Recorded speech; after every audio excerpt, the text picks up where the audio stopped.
All right, we're back.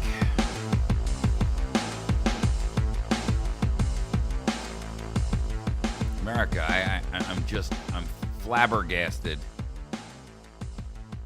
that all this is happening right in front of our very eyes, and everyone has got their head under the covers like a scared child.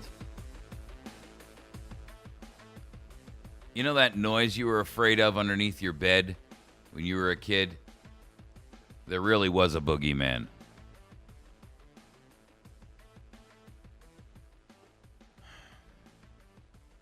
Just a different form than you thought. You know, this segment is about the hate speech law and how it's fascism defined. But I can define fascism by pointing to any one of 100 things I've spoken about in the last month alone.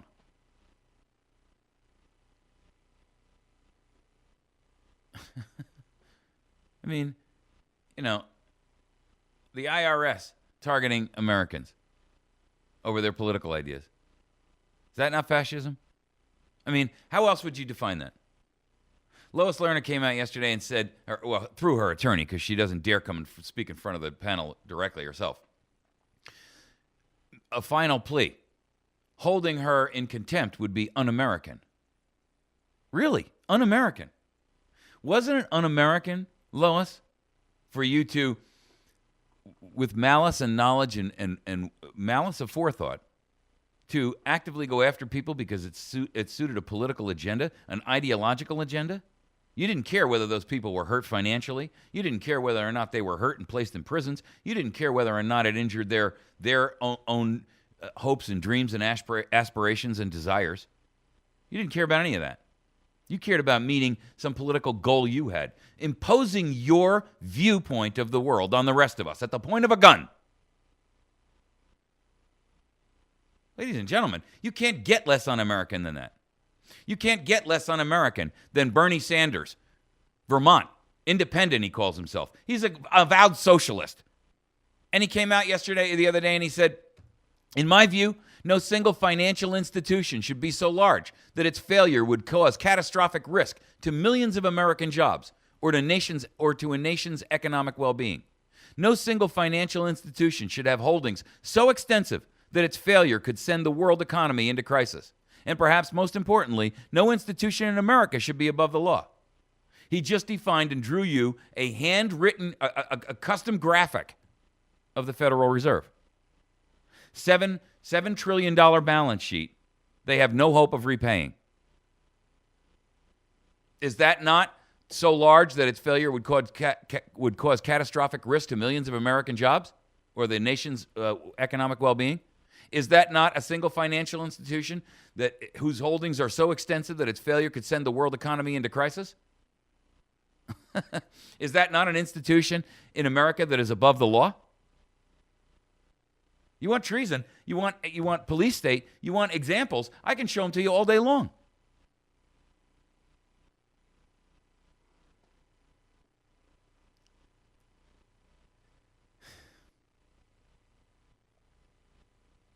You have a country whose leadership bows to foreign powers that are our sworn enemy. You have them acting in open, blatant treason, selling arms to a sworn, known enemy, aiding and abetting. I mean, go look up the definition of treason. Seeking to overthrow your government or aiding and abetting a known enemy. What do you think Al-Qaeda is? Is that not the target of the war on terror? Barack Obama's administration, and you can bet with Barack Obama's direct assistance, knowledge, and direction, allowed Al-Qaeda to obtain weapons.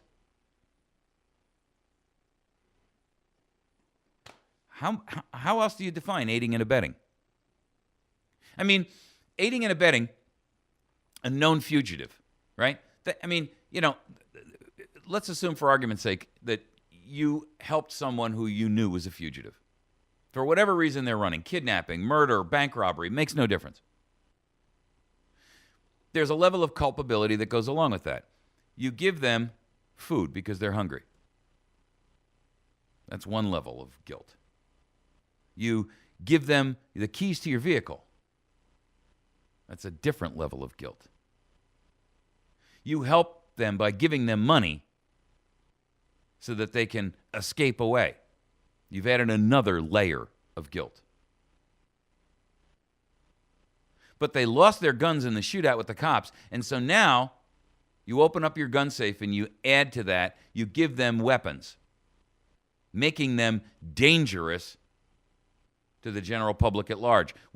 Because they're going on a spree, because they don't really care anymore. They know the jig is up. They're on a rampage. Is that not a completely different level of culpability?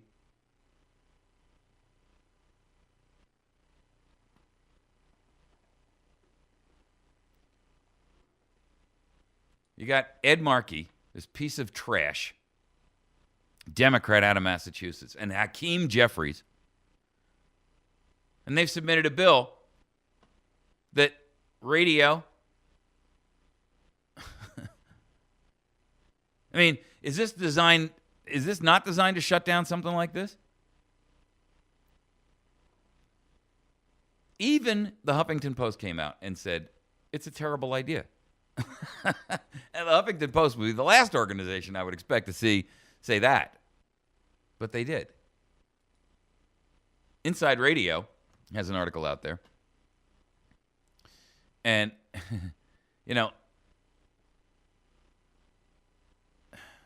they're trying to tie this to that white supremacist guy who, murdered those the Jewish people. He's a KKK member or whatever.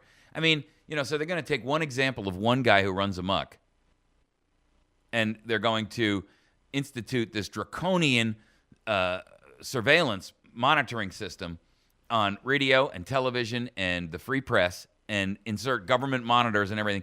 Ladies and gentlemen, that is no different than the USSR, Soviet Russia. The United Soviet Socialist Republic. Remember? With a K at the end? Yeah, that one. The one where you could just be picked up off the street and thrown in a gulag in some prison up in the bitter cold 50 degree below zero prison systems they had. The archipelago. Have you not read the stories of the archipelago of gulags that were held up in northern Russia? Have you not read Solzhenitsyn? The Gulag Archipelago. Go read it. It's our future. It's our future rewritten 70 years later, 60 years later. Solzhenitsyn lived it.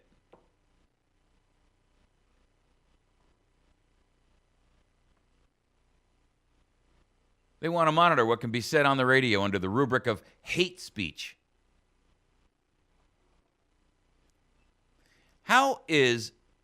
First of all, who's going to define what qualifies as hate speech?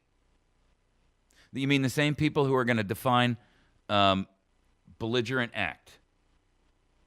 Those same people, you mean? Yeah. The same people who wrote a piece of legislation that says you can be held in indefinite detention for a belligerent act.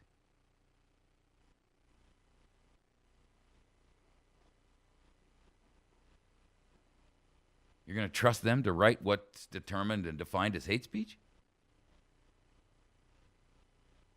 You got to be kidding me.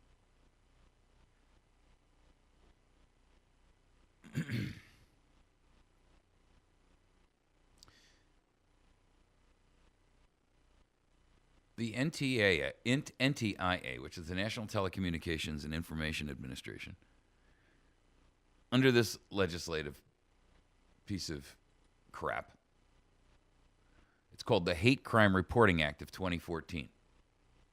And they would be given vast new powers. Isn't that surprising? To report and identify hate crime. The Hate Crime Reporting Act of 2014. And they would be assisted by the Department of Justice, the Commission, and the United States Commission on Civil Rights. You're kidding me. says here that they would analyze information on the use of telecommunications, including the internet. So that means, oh, wait a minute, it's not just limited to radio now. It's not just limited to newsprint. It's not just limited to television. Now, it's including the internet. So it's every website, it's every email, it's every voice over IP phone call that gets made. Suddenly, you realize how vast the definition is for the word internet. Why do you think it was left vague like this? I'm going to tell you why. Because ultimately, the claim would be everything moves through the internet pipes, so therefore everything is wide open to us to identify where hate speech is going on. You had a phone call with your sister, and one of you used the N-word. Suddenly, you're going to get a rap on your door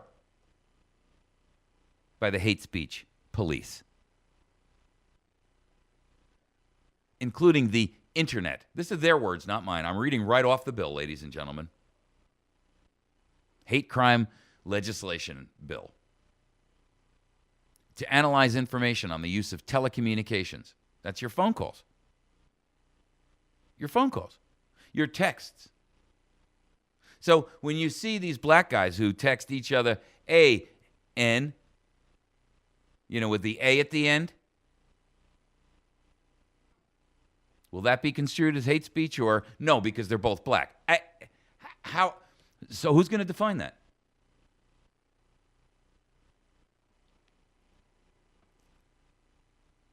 Analyze information on the use of telecommunications, including the internet, broadcast television, radio, cable television, public access television, commercial mobile services, that's your cell phone, and other electronic media. That's everything. There's nothing else left. And it covers anything that might come out in the future. Twitter, all of that nonsense. To advocate and encourage violent acts in the commission of crimes of hate, as described in the Hate Crime Statistics Act.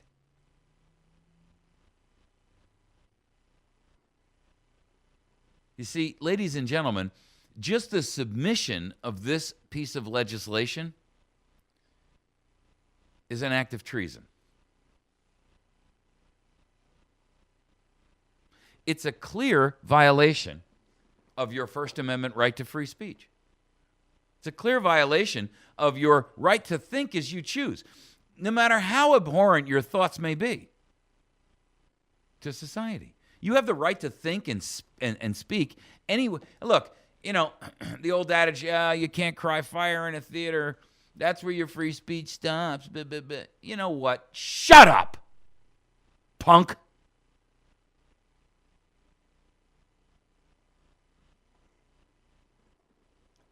Look, ladies and gentlemen,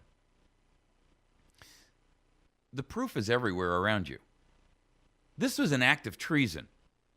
Ed Markey and Hakeem, whatever the heck his name is, should be removed from the Senate. They should be forced to resign by their given states, first and foremost. They should be forced to resign.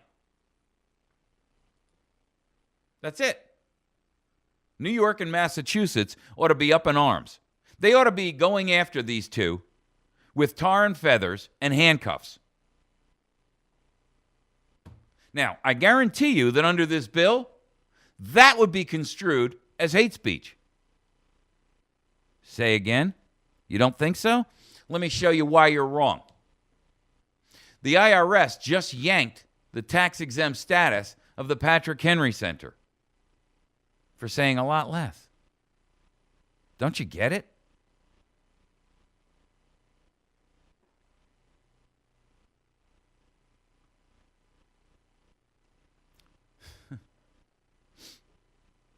Even the Huffington Post is dripping with sarcasm.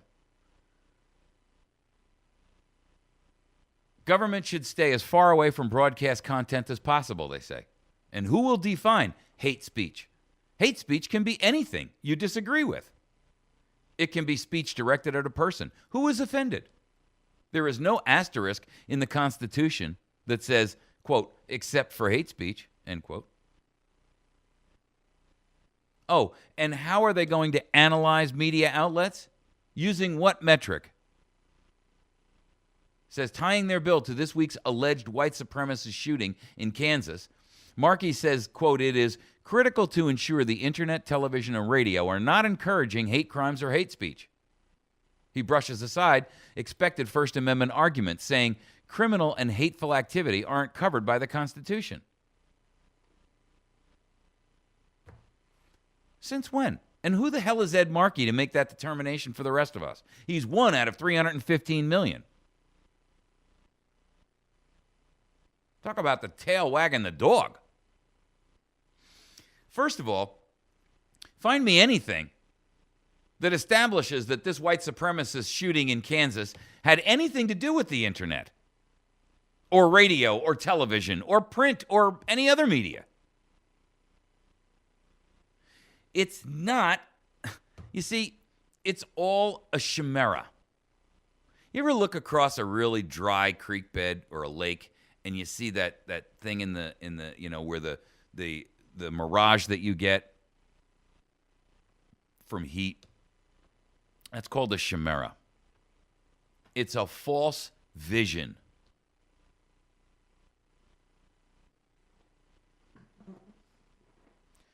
Huffington Post goes on to say, well, the Constitution isn't something to brush aside. Thank God for them saying that. And no matter how many heinous crimes are committed by deplorable white supremacists, it's inane to make the case that it's because of something someone said on the radio. It takes more than a ranting talk show host to instill the kind of hate in someone that spurs this kind of depraved behavior. I mean, ladies and gentlemen, if that's not a ray of rationality, I don't know what more you're expecting to see. And here's what's even worse. The legislation doesn't propose specific penalties, but instead, what they would do is collect information and report the findings to these congressional oversight committees. Now, let me explain something to you. These findings would be reported, and where would they be held and stored and used? Well, they would be incorporated and added into the hate speaker's personal profile. This is the same one held by the NSA, the IRS, the DHS, and every other federal agency out there that's including all your purchases and the Consumer Safety Board, the new one that they created that is now collecting information on every credit card and ATM swipe purchase you make.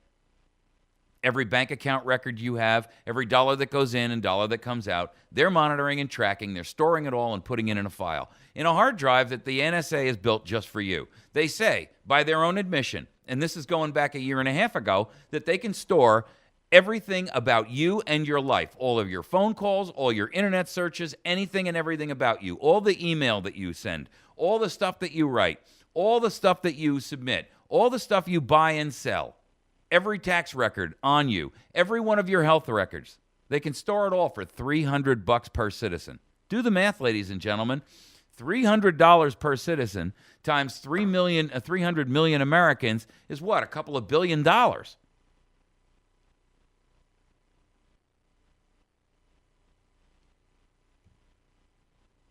That was the rounding error on the Senate's lunch bill. They can store your entire life for $300 measly. The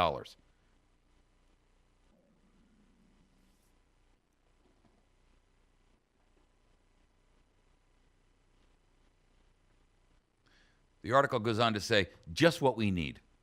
A law that creates committees but has no enforcement power on something the government shouldn't be enforcing in the first place. That will sure stop the white supremacists. And I agree. I mean, how ridiculous. Who put Ed Markey in charge of your speech? Who put Hakeem Jeffries? You can bet Hakeem would be one of the first ones to be out there screaming bloody murder about, well, based on his first name alone, I don't know the guy, but based on his first name alone, I bet one of the first things that happens is you're not allowed to mention the word Islam in any way, or Muslim in any way, shape, or form that doesn't have a smile attached to it. And the canard that it's a religion of peace.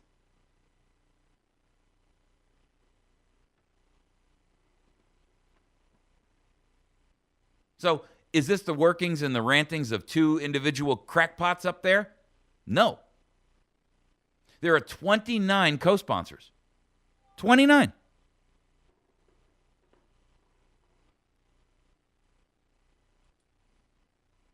And by the way, since the Federal Communications Commission is the one who actually tracks and monitors all of the radio stations that are out there, and all the broadcast television, and all the cable, and all the media, and they just announced the other day their net neutrality program, which was really a rehash of an older program that was really intended to do what? Silence those that they don't like. How many more clicks do you need to hear before you look down and recognize that the handcuffs are on so tight that they've cut off the circulation?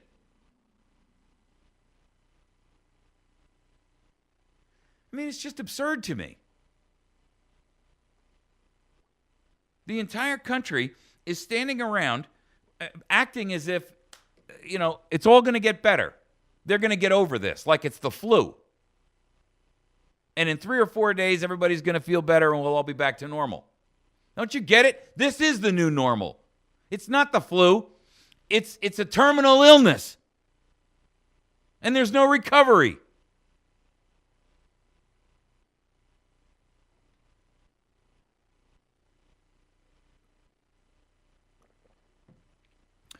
This isn't something you're there's a way to be healed from.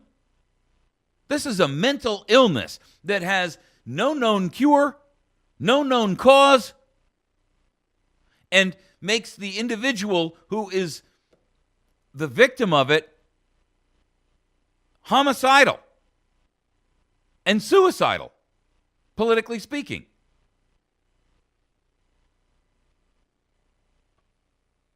They're homicidal to you while cutting their own throat. What will the next administration do? If there is even a next administration. Ladies and gentlemen, at the pace we're racing towards the finish line here, I mean, we're not going to make 2016. Look around you. Look at how things have changed in the last 12 months, 24 months, 36 months, 60 months. Who'd have thunk 7 years ago we'd be having this conversation? Never in a million years, you'd say. Well, that's been shortened, apparently, by 999,997 years.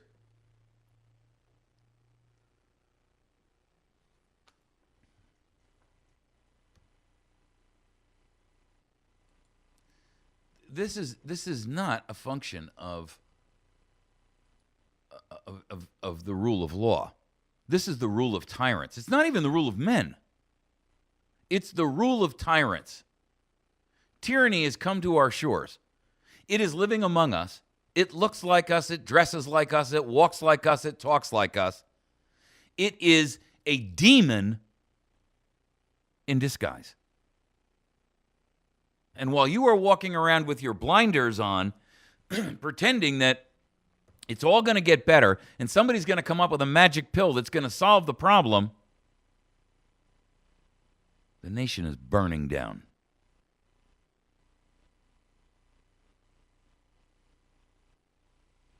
We're going to take a break. When we come back, we're going to talk about the third topic, the police state.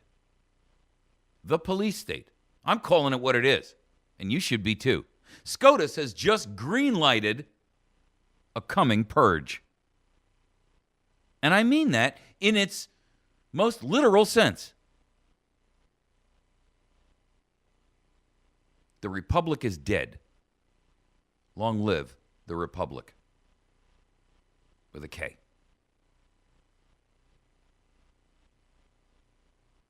I'm exactly who they want to shut off.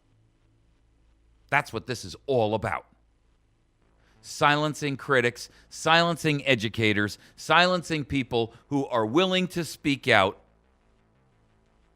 despite the danger.